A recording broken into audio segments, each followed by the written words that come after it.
വെടിനിർത്തൽ ധാരണ നിലവിൽ വന്നു. കഴിഞ്ഞ രാത്രിയിലൊക്കെ വലിയ പ്രകോപനം പാകിസ്ഥാന്റെ ഭാഗത്തുണ്ടായിട്ടുണ്ട്. ഇന്നിപ്പോൾ പകൽ സമയം വളരെ ശാന്തമായിരുന്നു. നമ്മുടെ അതിർത്തി പ്രദേശങ്ങളിൽ ജനജീവിതം പഴയപടിയിലേക്ക് മാറിക്കൊണ്ടിരിക്കുന്ന ഒരു സാഹചര്യമാണ്. പക്ഷേ ഇന്നിപ്പോൾ എന്താണ് നിലവിലെ അവിടുത്തെ അവസ്ഥ എന്ന് നോക്കാം. അല്പസമയം മുൻപ് ജയ്സാൽമീർ എന്നും അനിൽ വാസുദേവ് പറഞ്ഞ കാര്യങ്ങൾ വെച്ച് നോക്കുകയാണെങ്കിൽ അവിടെ ചിലയിടങ്ങളിലൊക്കെ തന്നെ റെഡ് അലേർട്ട് വന്നിട്ടുണ്ട്. ബാർമീറിലാണ് അവിടെ റെഡ് അലേർട്ട് പ്രഖ്യാപിച്ച ജില്ലാ ഭരണകൂടം.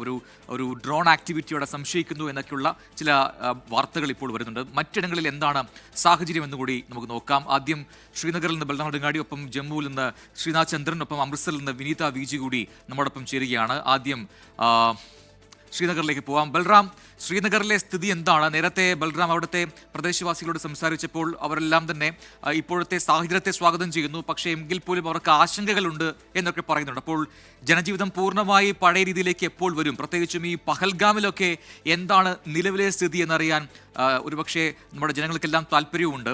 ഇപ്പോഴത്തെ അവസ്ഥ, അവിടെ നിന്ന് റിപ്പോർട്ടുകൾ വരുന്നുണ്ടോ? പഹൽഗാമിലൊക്കെ പഴയപടിയിലേക്ക് ജനജീവിതം മാറിയിട്ടുണ്ടോ?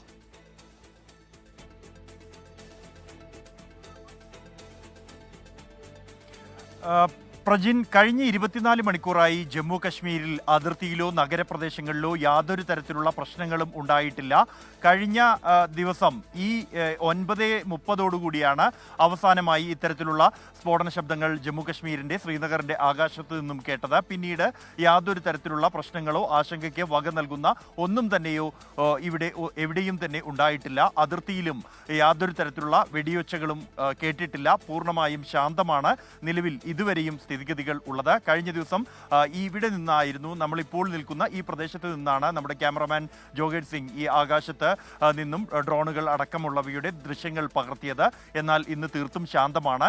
എന്നാൽ രാവിലെ ഉണരുന്ന ഘട്ടത്തിൽ ജനങ്ങൾക്ക് ആശങ്കയുണ്ടായിരുന്നു. രാവിലെ പുറത്തിറങ്ങാൻ അല്പം മടി കാണിച്ചിരുന്നു ജനങ്ങൾ. കാരണം പുലർച്ചെ 5:30 വരെ ബ്ലാക്ക് ഔട്ട് നിലനിന്നിരുന്നു, ഇന്നലെ രാത്രി മുതൽ ഇന്ന് പുലർച്ചെ വരെയും. എന്നാൽ ഇന്ന് ബ്ലാക്ക് ഔട്ട് ഇല്ല, സാധാരണ നിലയിൽ തന്നെയാണ്. അതുകൊണ്ട് തന്നെ വൈകിട്ടായപ്പോഴേക്കും പൂർണ്ണമായും സ്ഥിതിഗതികൾ ശാന്തമായി. ആളുകളെല്ലാം തന്നെ സാധാരണ നിലയിലേക്ക് ഏതാണ്ട് എത്തിയതുപോലെയായിരുന്നു. എന്നാൽ വൈകിട്ടാകുമ്പോഴേക്കും ആളുകൾ പെട്ടെന്ന് മുൻപുണ്ടായിരുന്ന സമയത്തോളം പുറത്ത് ചെലവഴിക്കുന്നില്ല.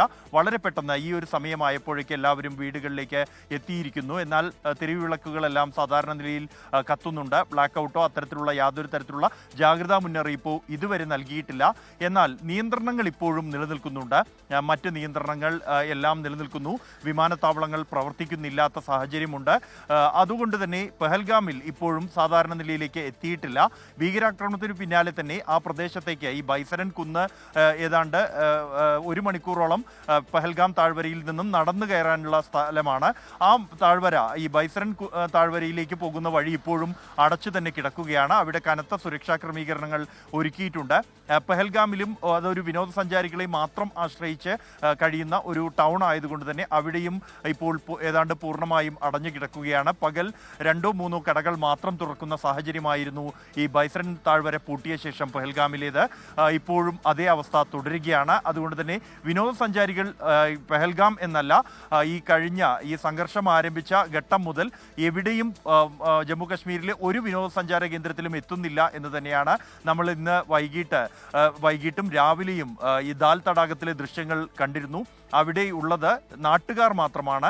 പുറമേ നിന്നുള്ള ആളുകൾ ആരും തന്നെ ഈ പ്രദേശങ്ങളിൽ എവിടെയും എത്തുന്നില്ല എന്നുള്ളതാണ് നിലവിലുള്ള സാഹചര്യം. അത് മാറി വിനോദസഞ്ചാരികൾ എത്രയും പെട്ടെന്ന് തിരികെ എത്തട്ടെ എന്ന പ്രാർത്ഥനകളാണ് ജമ്മു കശ്മീരിലെ ജനങ്ങളുമായി സംസാരിക്കുമ്പോൾ അവർ പങ്കുവയ്ക്കുന്നത്.